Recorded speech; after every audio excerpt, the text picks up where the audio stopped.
Bonjour, notre cours d'aujourd'hui serait l'insuffisance cardiaque congestive de l'adulte. Comme définition, l'insuffisance cardiaque se définit par l'impossibilité du cœur d'assurer un débit sanguin suffisant. On distingue les insuffisances cardiaques du cœur droit, du cœur gauche ou global, ce qu'on appelle l'insuffisance cardiaque congestive. Les étiologies de ces insuffisances cardiaques, on peut les définir comme ceux du cœur droit et du cœur gauche. En les rassemblant, on définit l'étiologie de l'insuffisance cardiaque globale. Pour les deux, cœur droit et gauche, on a une surcharge de pression systolique.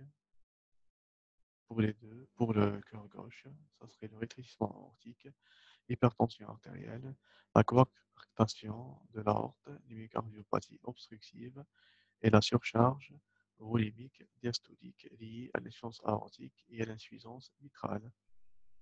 Pour la surcharge de pression systolique au niveau du cœur droit, la cause principale est l'hypertension artérielle pulmonaire secondaire à une maladie pulmonaire.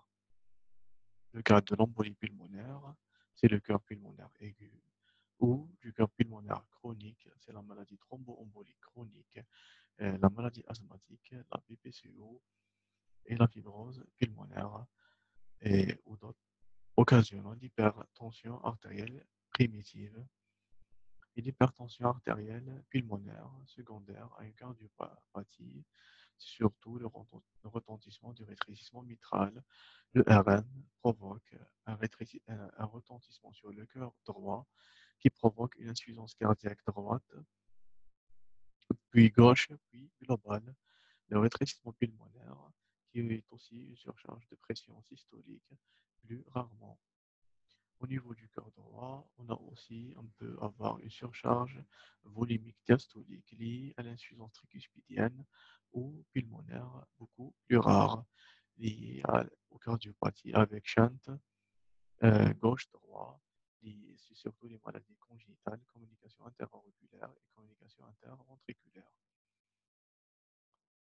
Les autres étiologies du cœur gauche, c'est la maladie du muscle cardiaque qu'on retrouve aussi au niveau du cœur droit. C'est pour les deux cœurs, droit et gauche, c'est la cardiopathie ischémique qui provoque une insuffisance chronique, donc l'infarctus du myocarde, la myocardiopathie dilatée primitive idiopathique et la myocardiopathie spécifique et hémochromatose, surtout pour le cœur gauche, et les myocardiopathie toxique à l'intoxication alcoolique. On peut aussi avoir des causes infectieuses et surtout virales ou bactériennes. Pour le cœur droit, on a l'obstacle remplissage du VG lié à une tamponnade, VG et VD, une péricardite chronique, constrictive et le rétrécissement tricuspidien. Donc, tout obstacle au remplissage qui serait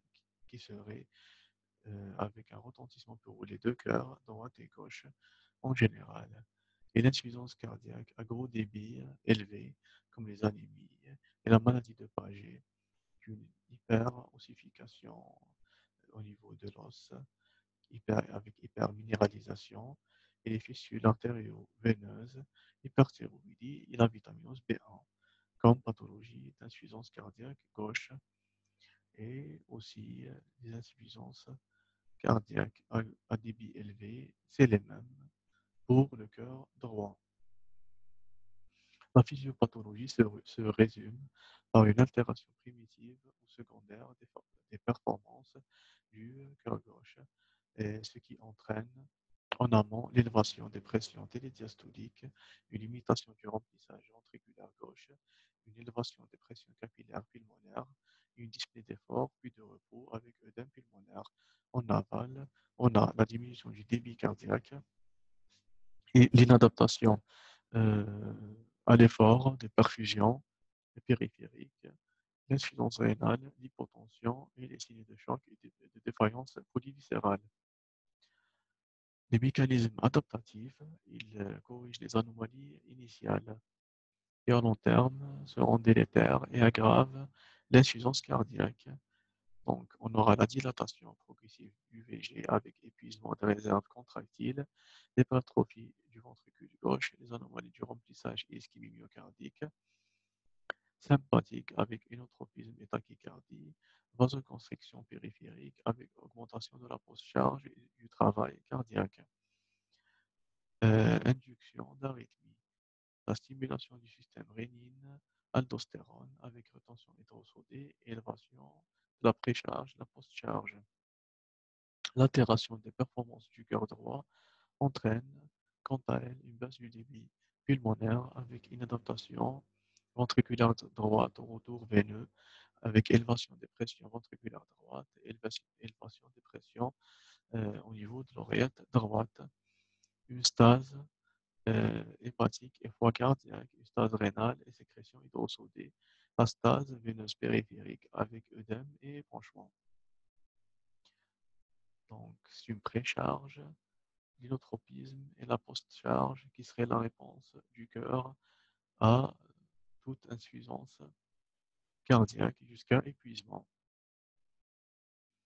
Le diagnostic de l'insuffisance cardiaque gauche et droite repose sur une série d'éléments cliniques. La dyspnée domine le tableau de l'insuffisance cardiaque gauche. C'est une dyspnée d'effort pour des efforts de moins en moins importants au fil de l'évolution. La dyspnée de repos, puis de décubitus avec orthopnée. Le pseudo-asthme cardiaque et le DMQ du poumon. On peut s'aider de la classification de la NIA pour avoir un degré précis de l'insuffisance cardiaque. Surtout gauche. L'insuffisance cardiaque droite, quant à elle, se caractérise par des signes cliniques différents. C'est surtout le tableau, c'est le foie cardiaque, le tableau du foie cardiaque avec hépatalgie d'effort, souvent associé à des troubles digestifs, dyspepsie et ballonnement, puis hépatalgie de repos. La dyspnée ne fait pas partie de ce tableau que quand l'insuffisance cardiaque est globale. Donc, la pathologie est surtout pulmonaire, causale de l'insuffisance cardiaque droite. L'examen clinique retrouve une tachycardie pour les deux cas, une déviation à gauche du choc de pointe. C'est la silhouette cardiaque qui est modifiée. L'HBG, la dilatation ventriculaire gauche, provoque une déviation axiale à gauche. Le galop gauche à l'apex B4, B3 dans les formes les plus graves, avec pression télédiastolique VG supérieure à 30 mm de mercure. L'insuffisance mitrale fonctionnelle, éclat de B2 au foyer pulmonaire, CH-TAP. La pression artérielle pincée avec diminution de pression artérielle systémique et pour alternant dans les formes graves. On peut avoir des râles crépitants bilatéraux en cas de aigu pulmonaire ou avec des compensations, une motité des bases dans la perfusion pulmonaire et une oligurie due à un manque de débit de perfusion rénale. À droite, on a un sinus de Harzer, un galop droit, B4, l'insuffisance tricuspidienne fonctionnelle, l'éclat de B2 au foyer pulmonaire, CH-TAP, l'hépatomégalie parfois expansive, le reflux hépatojugulaire, la turgescence jugulaire spontanée, un œdème des membres inférieurs responsable d'une prise de poids et tardivement l'épanchement pleuraux, acide cyanose et oligurie. C'est des signes de décompensation cardiaque gravissime qui nécessitent un traitement urgent pour sauver la vie du patient. Les signes électrocardiographiques à gauche orientent vers une étiologie de l'insuffisance cardiaque et peut retrouver un facteur d'aggravation, surtout la fibrillation auriculaire, une déviation axiale gauche dans les formes évoluées, un bloc de branche gauche. L'insuffisance cardiaque droite, quant à elle, c'est des signes de cœur pulmonaire avec hypertrophie de l'OD du VD, une déviation axiale droite, ASPS1 Q3, un bloc de branche droit. Parfois, dans les formes aiguës, c'est l'ischémie sous-épicardique antérieure, V1, V3, une possible arythmie, fibrillation auriculaire et tachycardie atriale. On a dans cette illustration une augmentation de l'amplitude et de la durée des ondes R en précordial et S en précordial gauche. R en précordiale droite et S en précordiale gauche.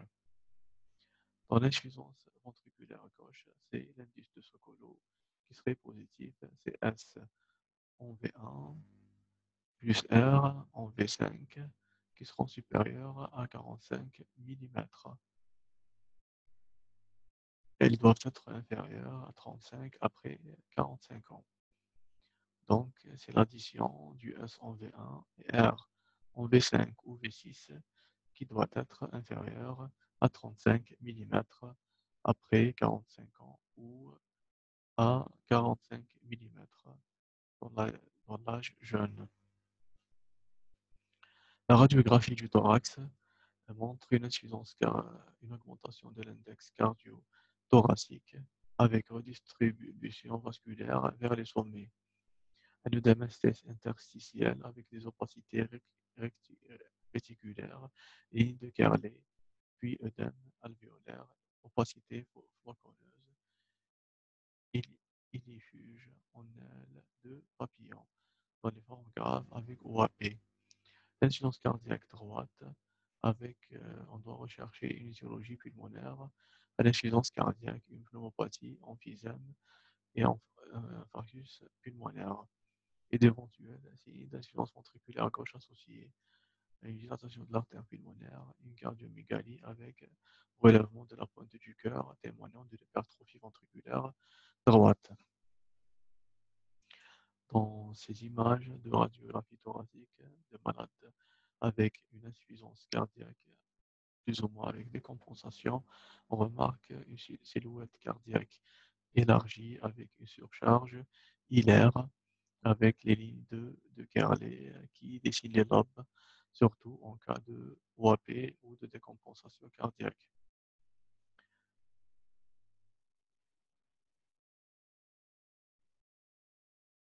L'échocardiographie, quant à elle, pour les insuffisances cardiaques gauche, montre une image de ventricule gauche dilaté ou hypertrophié. L'analyse de la fonction systolique VG montre une hypokinésie globale ou segmentaire, une fraction de raccourcissement et d'éjection ABC. Donc le muscle cardiaque affecté avec probabilité d'IDM antérieure montre une hypokinésie, donc le mouvement cardiaque est ralenti. À l'échographie, donc visuellement, on peut l'apercevoir. L'analyse de la fraction diastolique doit aussi se faire. La recherche d'une insuffisance mitrale fonctionnelle, donc liée à la dilatation, et la recherche de cardiopathie causale. On doit apprécier le retentissement sur les cavités droites parce que le cœur gauche, en général, il retentit plus ou moins d'un certain délai sur le cœur droit. Pour l'insuffisance cardiaque droite, le ventricule droit dilaté ou hypertrophié, on doit faire une analyse subjective non quantifiée de la fonction systolique du VD avec une recherche d'une insuffisance tricuspidienne fonctionnelle qui permet de mesurer la pression systolique de l'artère pulmonaire. Une recherche d'une cardiopathie causale, droite ou gauche, en particulier une communication interauriculaire avec un shunt gauche-droit ou avec, c'est l'inversion, donc l'inversion du shunt, et surtout l'inversion du shunt signe de décompensation. Dans cette image, on a une dilatation du ventricule gauche dont la contraction est diminuée. Donc, on a des grosses cavités gauches et des petites cavités droites liées à une pathologie d'IDM antérieure.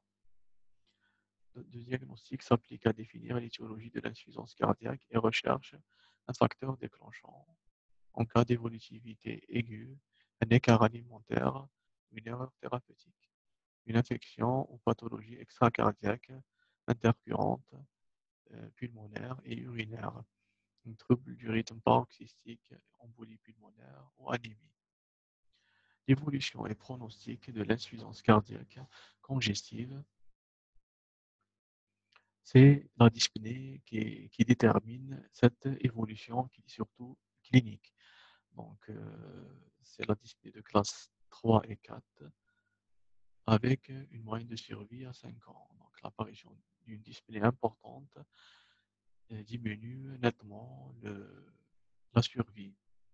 Donc, les autres éléments de mauvais pronostic, c'est l'absence de cardiopathie curable. C'est la myocardiopathie primitive. Donc, le muscle cardiaque est malade, on ne peut pas le récupérer.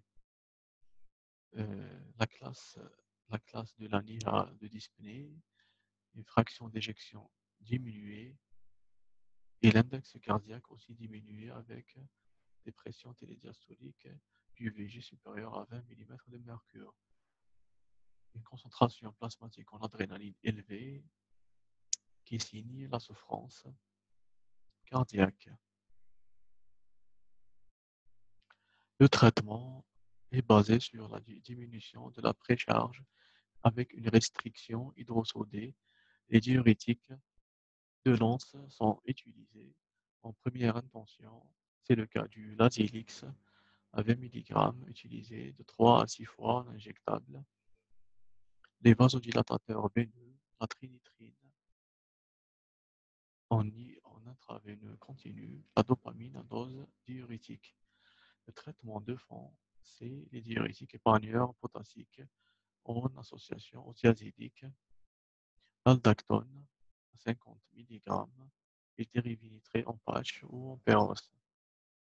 La diminution de la post-charge par des vasodilatateurs artériels périphériques, la trinitrine, avec une dose supérieure à 2 à 3 mg par heure au niveau continu, la régitine intraveineuse dans les formes les plus graves.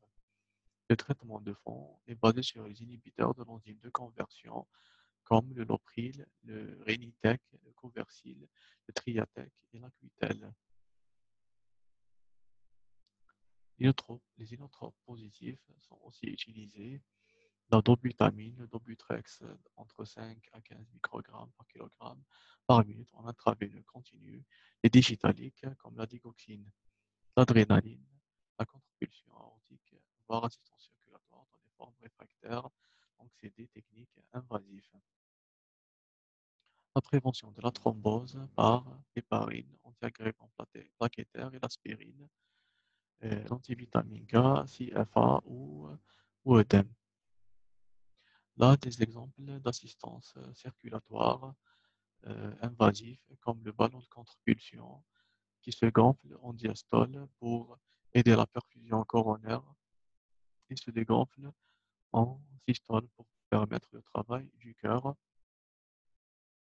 Là, on a l'ECMO, c'est l'extracorporel membrane oxygenation. C'est un appareil qui joue le rôle d'un poumon-cœur artificiel en oxygénant le sang et en le pompant. On a les deux artères et la veine reliées à l'artère et la veine fémorale par deux grosses tubulures. Donc le sang du patient est extrait par un tube contenant le sang bleu, donc c'est le sang veineux, et revient par le sang rouge oxygéné et revient vers le corps du patient pour aider un cœur très malade. Le traitement médical est surtout actif en cas d'insuffisance cardiaque gauche ou globale, peu efficace en cas d'insuffisance cardiaque droite isolée. La transplantation cardiaque doit être proposée en cas d'insuffisance cardiaque de classe 4 avec critères de mauvais pronostic ou lors du choc cardiogénique. Du sujet jeune, c'est l'infarctus aigu. Là, c'est une image qui illustre le système ECMO. Donc, le sang veineux est extrait du corps du malade, oxygéné par l'oxygénateur et qui revient vers notre système, vers le cœur gauche oxygéné. Le cœur artificiel, donc c'est un modèle de cœur artificiel, Karma, développé au niveau du Centre européen de chirurgie cardiaque Georges Pompidou par Alain Carpentier.